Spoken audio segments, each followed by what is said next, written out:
नमस्कार, मैं महेश चंद्र आज पुनः एक महत्वपूर्ण टॉपिक के साथ। टॉपिक का नाम है श्रीमद् भगवद गीता का द्वितीय अध्याय, जिसमें श्री कृष्ण और अर्जुन के बीच कुरुक्षेत्र के मैदान में दोनों सेनाओं के मध्य में वार्तालाप होता है। उसी का वर्णन अध्याय में किया गया है, जिसमें हमने प्रथम 10 श्लोकों पर अध्ययन कर लिया है। आज इस वीडियो में हम अध्ययन करेंगे श्लोक नंबर 11 और 12। आपसे निवेदन है कि आप वीडियो को लाइक जरूर कर लीजिएगा। चलिए, श्लोक नंबर 11 है, अशोचान अन्वशोचः त्वं प्रज्ञावादांच भाषसे गतासून अगतासूनः च न अनुशोचन्ति पंडिता। ये भगवद गीता का 11वां नंबर का जो द्वितीय अध्याय के 11वें नंबर का श्लोक है, बहुत ही महत्वपूर्ण है के लिए और भी ज्यादा महत्वपूर्ण है। ये श्री कृष्ण भगवान अर्जुन से क्या कहते हैं प्रस्तुत श्लोक के माध्यम से। सोचान अन्वशोचः त्वं, हे अर्जुन, आपने श्री कृष्ण भगवान जो हैं दोनों की सेनाओं के बीच में, दोनों सेनाओं के मध्य में अर्जुन को हंसते हुए बोलते हैं। क्या बोलते हैं? अशोचान अन्वशोचः त्वं। अशोचान का मतलब है शोक नहीं करना है, जो शोक करने योग्य नहीं है। अशोचान का मतलब जो शोक करने योग्य नहीं है। अन्वशोचः त्वं, त्वं माने तुम हे अर्जुन, तुम क्या कर रहे हो? जो शोक करने योग्य नहीं है उन पर शोक कर रहे हो। आपकी सुविधा के लिए यहाँ पर कॉमा लगा देता हूं। कॉमा का मतलब है आप यहाँ तक अच्छे से अर्थ समझ जाइएगा। अशोचान अन्वशोचः त्वं, त्वं माने तुम, कि हे अर्जुन तुम क्या कर रहे हो? अशोचान माने जो शोक करने योग्य, शोचान माने शोक करने योग्य, अशोचान माने शोक नहीं करने योग्य। फालतू में जिनके विषय में शोक नहीं करना चाहिए उनके विषय में अन्वशोचः शोक कर रहे हो। कितनी महत्वपूर्ण बात कर रखी है यहाँ पर। श्री कृष्ण भगवान कह रहे हैं जिनके विषय में तुम शोक कर रहे हो ना, वह सही नहीं है, वह शोक करने योग्य नहीं है। बेफालतू का टेंशन ले रहे हो वाली बात यहाँ पर आ रखी है। और वर्तमान युग में भी बहुत लोग बेफालतू का टेंशन लिए रहते हैं। जहां जिस विषय पर दुखी होना ही नहीं है उस विषय पर दुखी हो जाते हैं, और जिस विषय पर दुखी होना होता है उस विषय पर मजे से रहते हैं, कोई मतलब ही नहीं रहता है। तो ये जो मेरा पहला चरण है, इस विषय पर मैंने 2-3 बातें एक्स्ट्रा बोल दी है, वो बहुत महत्वपूर्ण है। हे अर्जुन, तुम जो शोक करने योग्य नहीं हैं उन पर शोक कर रहे हो। और प्रज्ञावादांच भाषसे, प्रज्ञावान माने बुद्धिमानों जैसी, भाषा से मैंने भाषण कर रहे हो। प्रज्ञावान बुद्धिमान पंडितों जैसी भाषा से मैंने बातें कर रहे हो। पहली पंक्ति अच्छे से आ गई होगी। हे अर्जुन, तुम क्या कर रहे हो? जो शोक करने योग्य नहीं है उन पर शोक कर रहे हो। और दूसरी बात क्या कर रहे हो? प्रज्ञावादांच भाषा से, बुद्धिमानों जैसी बात कर रहे हो, पंडितों जैसी बोल रहे हो। लेकिन पंडित लोग, पंडित लोग क्या करते हैं? ज्ञानी। पंडिता का मतलब यहाँ पर ज्ञानी जन। ज्ञानी जन जो है गतासून, गतासून का मतलब है जो चल गए हैं। गतासून माने जो मर गए हैं। जिनकी मृत्यु हो चुकी है। गतासून मतलब जो चले गए हैं। अगतासून च, और गतासून का मतलब जिनके प्राण चले गए, अगतासून का मतलब जिनके प्राण नहीं गए हैं। अनुशोचंती, न मने नहीं, अनुशोचंती मने शोक नहीं करते। न मने नहीं, अनुशोचंती मने शोक करते हैं। पंडिता मने पंडित। ज्ञानी जन जो हैं, जो जिनके प्राण चले गए हैं और जिनके प्राण नहीं गए हैं, उनके विषय में शोक नहीं करते हैं।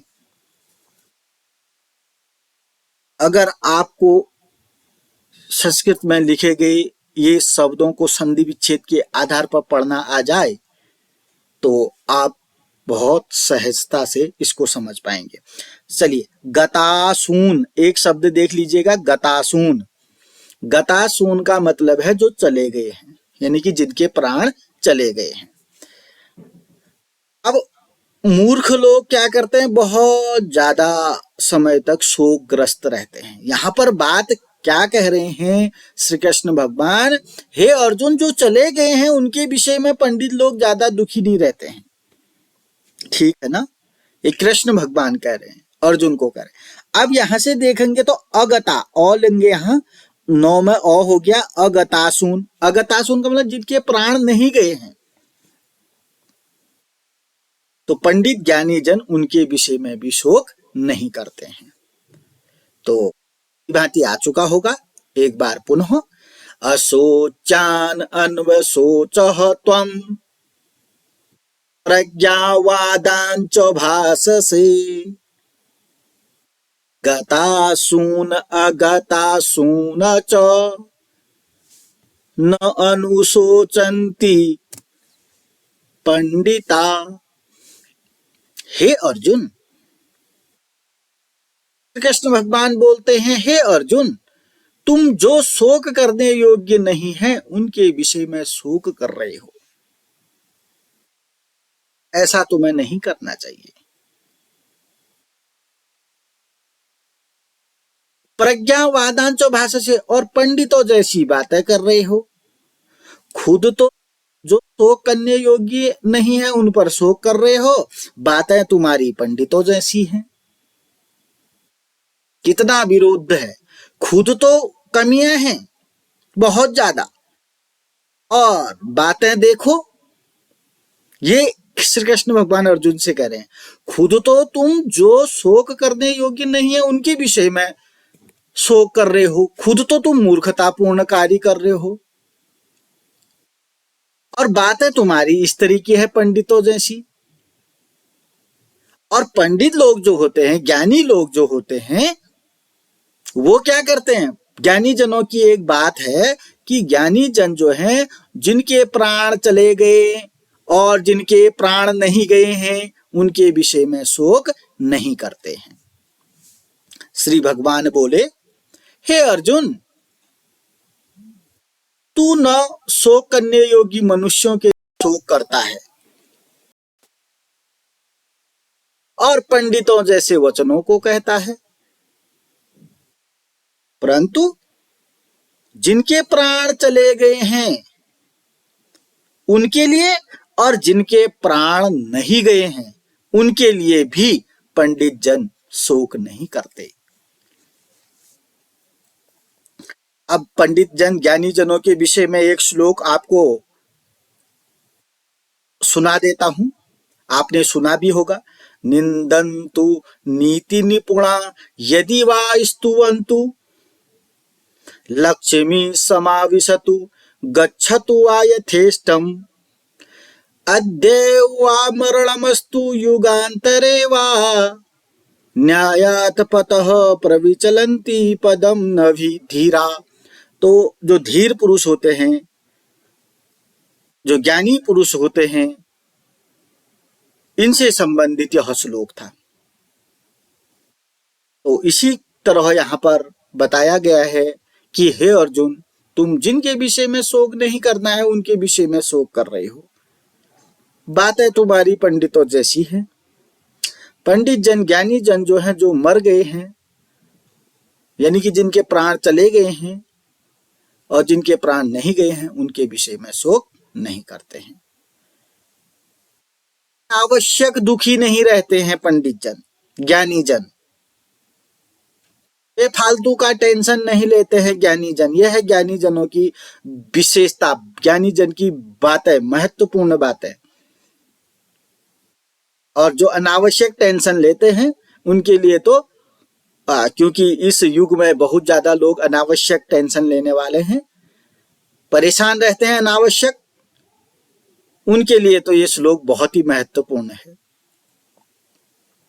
तो इस श्लोक को पढ़ने के बाद जरूर ध्यान में रखेंगे कि अनावश्यक टेंशन नहीं लेना है। चलिए आगे को देखते हैं। त्वम ए न तु एव अहम जातु न आसम न त्वम न एमे जनाधिपा न च एव न भविष्यामः सर्वे वयमतः परम। क्या कह रहे हैं श्री कृष्ण भगवान अर्जुन से? हे अर्जुन, न तो अहम जातु, न आसम, न तो ऐसा है कि मैं किसी काल में नहीं था, न तू अहम, न तू एव अहम, अहम मने में, अहम शब्द देख लीजिएगा आप। श्री कृष्ण भगवान अर्जुन से कह रहे हैं, हे अर्जुन, ऐसा नहीं है कि मैं किसी काल में नहीं था, नहीं है, एवं मैंने ऐसा नहीं है कि मैं किसी काल में नहीं था, ऐसा भी नहीं है न तुम नहीं थे या तू नहीं था, न तू नहीं था, न इमे जनाधिपा, न इमे, ऐसा भी नहीं है कि जनाधिपा मैंने राजा लोग भी नहीं थे। अर्थात कहने का मतलब है मैं हर समय था, तू भी हर समय था और ये राजा लोग भी हर समय थे। मैं हर समय था, हूं, रहूंगा। तू भी हर समय था, है और रहेगा, और ये राजा लोग भी हर समय थे, हैं और रहेंगे। अब ऐसी बात कह दी है उन्होंने कि था, है, रहेगा, तो इसका मतलब है आत्मा से मतलब है। आत्मा अजर है, अमर है, आप लोगों ने सुना होगा। तो आत्मा जो है कभी मरती नहीं है, शरीर का नाश होता है, ऐसा श्रीमद् भगवद गीता में कहा गया है, ऐसा इंडियन फिलॉसफी में भी कहा गया है। भगवद गीता में कहा गया है कि आत्मा अजर है, अमर है, आत्मा कभी नहीं मरती है, शरीर का नाश होता है। इसीलिए कह रहे हैं कि हे अर्जुन, ऐसा नहीं है कि मैं किसी काल में नहीं था, अर्थात मैं हमेशा था, नहीं तू किसी काल में नहीं था, अर्थात तू भी हर समय था, न इमे जनाधिपा, ये राजा लोग नहीं थे, अर्थात ये राजा लोग भी हर समय थे, रहेंगे। न च एवं न भविष्यामः सर्वे वयमतः, वयम सर्वे, वयम सभी, हम लोग, वयम माने हम सब होता है ना, हाँ, सर्वे माने सभी। ऐसा भी नहीं है न ऐसा भी नहीं है कि हम सब भविष्य में नहीं होंगे, अर्थात हम सब भविष्य में भी होंगे। अर्जुन को समझा रहे हैं, तुम चिंता मत करो, तुम टेंशन मत लो, तुम दुखी मत हो, तुम शोकग्रस्त मत हो, तुम युद्ध करो। मैं पहले भी था, आज भी हूं, हमेशा रहूंगा। तुम भी पहले भी थे, आज भी हो, हमेशा रहोगे। ये राजा लोग भी पहले भी थे, आज भी हैं, बाद में भी रहेगी। ऐसा नहीं है कि हम सब बाद में भविष्य में नहीं रहेंगे, अर्थात हम सब भविष्य में भी रहेंगे, इसलिए दुखी मत रहो, केवल युद्ध करो। समझ में आ गया होगा। अब ये श्लोक थोड़ा आध्यात्मिक की ओर जा रहा है, दर्शन की तरफ जा रहा है, इसको समझना पड़ेगा आपको। बस इतना जरूर समझ लीजिएगा, आत्मा अजर है, अमर है, शरीर नाशवान है, तब ये समझ में आएगा। अगर शरीर नाशवान है, शरीर का नाश जरूर होगा, आत्मा हमेशा रहती है। इसका मतलब हमारी आत्मा पहले भी थी, अभी भी है, तो हमेशा रहेगा। तो बात बहुत ही दार्शनिक शब्दों में पिरोया गया श्लोक है। तो भगवत गीता को दर्शन के क्षेत्र में भी जाना जाता है। इस श्लोक को समझने के लिए आपको आत्मा और शरीर विषय पर भी थोड़ा बहुत जानकारी हो चुकी होगी और होनी भी चाहिए। तो ये थे आज की वीडियो में श्रीमद् भगवत गीता द्वितीय अध्याय सांख्य योग जिसका नाम है, उसके श्लोक नंबर 11, जैसा कि दिख रहा होगा आपको, श्लोक नंबर 11 है और श्लोक नंबर 12 है। बार इसको और देख लेते हैं। न तो ऐसा न तु एव अहम जातु न आसम न त्वम न इमे जनाधिपा न च एव न भविष्यामः सर्वे वयमतः परम। न तो ऐसा ही है कि मैं किसी काल में नहीं था, अर्थात हर काल में मैं था। तू नहीं था, अर्थात तुम भी हर काल में रहोगे। ये राजा लोग नहीं थे, ये राजा लोग भी हर काल में रहेंगे। और न ऐसा ही है कि इससे आगे हम सब नहीं होंगे, इससे आगे हम सब नहीं होंगे, अर्थात इससे आगे भी हम सब होंगे। हमारी आत्मा यहीं रहने वाली है और अगर हमने अच्छे कर्म कर दिए तो हमारा जो है आत्मा जो है, हमारा नाम तो हमेशा ही रहेगा अगर अच्छे कर्म किए। तो बुरे कर्म किए तो जैसे महापुरुष को सुनते हो आप, बहुत पुराने पुराने महापुरुषों का नाम आज भी आप लेते हैं क्योंकि उन्होंने अच्छे कर्म कर रखे हैं, तो वो तो चले गए, वो तो उनका नाम तो है ही है। तो इस रूप में भी आप इसका अध्ययन कर सकते हैं। अभी तक चैनल को सब्सक्राइब नहीं किया तो सब्सक्राइब करेंगे, वीडियो को लाइक करेंगे, कमेंट करेंगे और अपने दोस्तों के साथ शेयर करेंगे। नमस्कार, धन्यवाद।